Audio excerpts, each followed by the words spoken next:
நாளுக்கு நாள் தலைநகரான சென்னையில் அதிகரித்து வரும் மக்கள் தொகைக்கேற்ப அரசு பஸ்கள் இயக்கப்படுகிறதா என்றால் அது இல்லை என்றே கூறலாம்.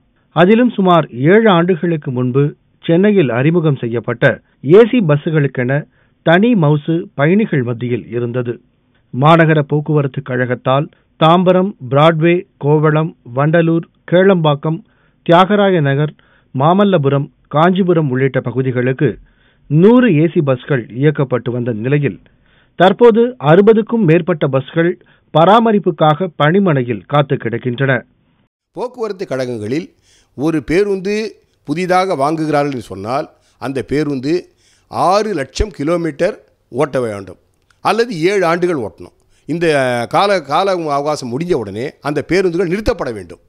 அப்போ தான் மக்களுக்கு நல்ல பயனுள்ள ஒரு சேவையை பேருந்து சேவையை நம்மளால் கொடுக்க முடியும். உடனடியாக அரசாங்கம் பட்ஜெட்டில் பணம் ஒதுக்கணும்னு நான் கேட்குறோம். ஆனால் இந்த பட்ஜெட்டில் இந்த வகையில் ₹1 கூட ஒதுக்கப்படவில்லை என்பதுதான் எங்களுடைய குற்றச்சாட்டு. அது கொடுக்காமல் நிச்சயமாக மக்களுக்கு ஒரு நல்ல பஸ் போக்குவரத்தை, நல்ல புது வண்டிகள், பழைய வண்டிகளெல்லாம் ரீப்ளேஸ் பண்ணி புதிய வண்டிகளை, தரமான வண்டிகளை விடுவதற்கான வாய்ப்பு என்பது கிடையாது. எப்போதும் இல்லாத அளவிற்கு முன்னதாகவே கோடைக்காலம் துவங்கியுள்ள நிலையில் சென்னையில் கடும் வெயில் மக்களை வாட்டி வதைக்கிறது. இதனால் ஏசி பேருந்துகளை நம்பியவர்கள் அனைவரும் சிரமம் அடைந்துள்ளனர்.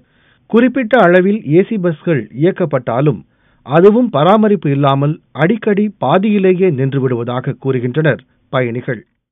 I used to travel from SRP tolls. This is the SRP tolls to Sipcot ITB Delhi. I used to prefer AC bus because this is summer and it's very hot here in Chennai.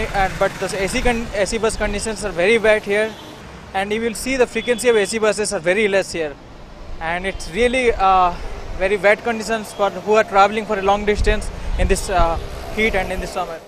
இதுக்கு முன்னாடி AC bus எல்லாம் வந்து பார்த்தீங்கன்னா நல்ல கண்டிஷனாக இருந்தது, break எல்லாமே நல்ல ப்ராப்பராக இருந்தது. இப்போ வந்து அந்தளவுக்கு ஏசி வந்து அந்தளவுக்கு ஃப்ளோ இல்லை.